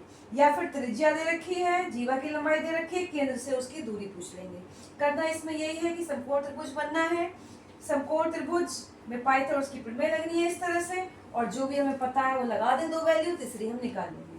तो यहाँ OM हमें पता है 10 का वर्ग और बराबर AM हमें निकालना है क्योंकि जीवा की लंबाई हमें नहीं पता, तो हम AM निकाल लेंगे। AM को ऐसे ही रखेंगे और OM हमें 6 दे रखी है तो 6 का वर्ग। तो यहाँ 10 का वर्ग और माइनस हो गया इधर आके 6 का वर्ग बराबर आया AM का वर्ग। 10 का वर्ग होता है हमारा 100, 6 का वर्ग 36 और बराबर AM का वर्ग। क्या? तो ये 100 में 36 घटाया आया 64 बराबर AM का वर्ग। तो AM हमारा कितना आ जाएगा इससे? 64 का वर्गमूल, और जो कि हमें पता है ये 8 का वर्ग है, तो AM बराबर आ गया 8। तो AM हमारा कितना आ गया? 8। हमसे पूछी गई थी जीवा की लंबाई, तो जीवा थी हमारी AB, तो AB क्या होगी? इसका डबल, AM का डबल, यानी कि 2 × 8 कितनी हो गई? 16 सेंटीमीटर। तो इस तरह के क्वेश्चन जूनियर और प्राइमरी दोनों में ही हर साल ये क्वेश्चन आता है, तो ध्यान रखिएगा। अब देखिए 2017 2022 दोनों में आया क्वेश्चन है। त्रिभुज एबीसी की भुजाओं के मध्य बिंदु डी ई एफ है। देखिए एक त्रिभुज एबीसी है, तो इनकी भुजाओं के मध्य बिंदु, बीसी का मध्य बिंदु डी है, इसका मध्य बिंदु ई है एसी का, और एबी का मध्य बिंदु एफ है। तो ये त्रिभुज यहाँ पे अंदर बन रहा है, त्रिभुज डी ई एफ। तो इस त्रिभुज के क्षेत्रफल और इस पूरे त्रिभुज के क्षेत्रफल में क्या संबंध है, ये पूछा गया है।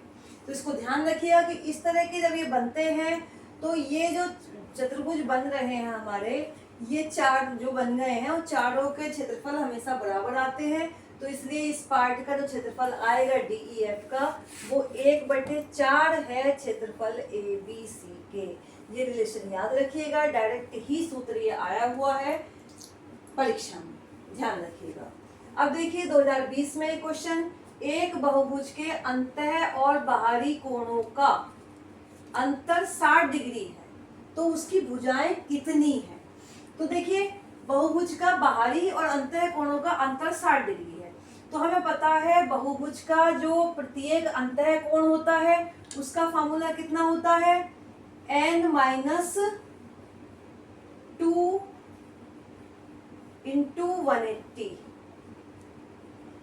अपॉन n, और जो बाहरी होता है उसका होता है 360/n, ये होता है। और दोनों का अंतर हमें कितना दे रखा है, 60 डिग्री।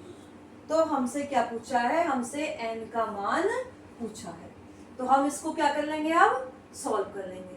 देखिए कैसे सॉल्व करते हैं, हम इसमें से 180/n क्या ले लें, बाहर ले लें।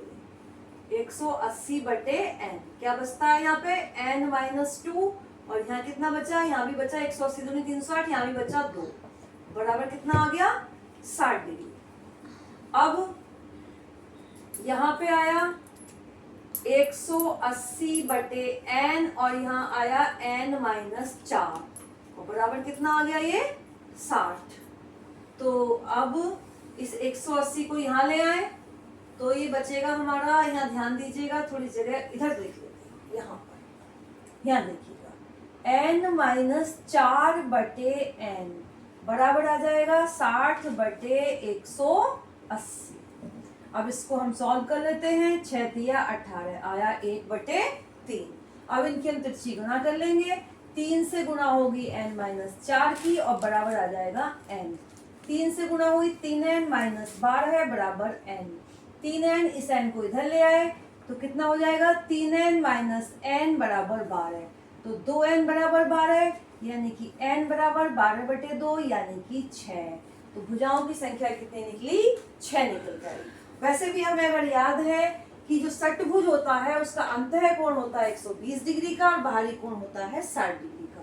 तो अगर हमें ये पता है तो हम देखते ही लगा देंगे कि 120 और 60 का अंतर 60 होता है। तो इसलिए दिया गया बहुभुज क्या है, षटभुज है, समषटभुज है, यानी कि भुजाओं की संख्या कितनी है, 6 है। अगर याद है 120-60 कोण तो सीधे निकाल देंगे, वरना ये फॉर्मूला हमारा है, हम इससे निकालेंगे।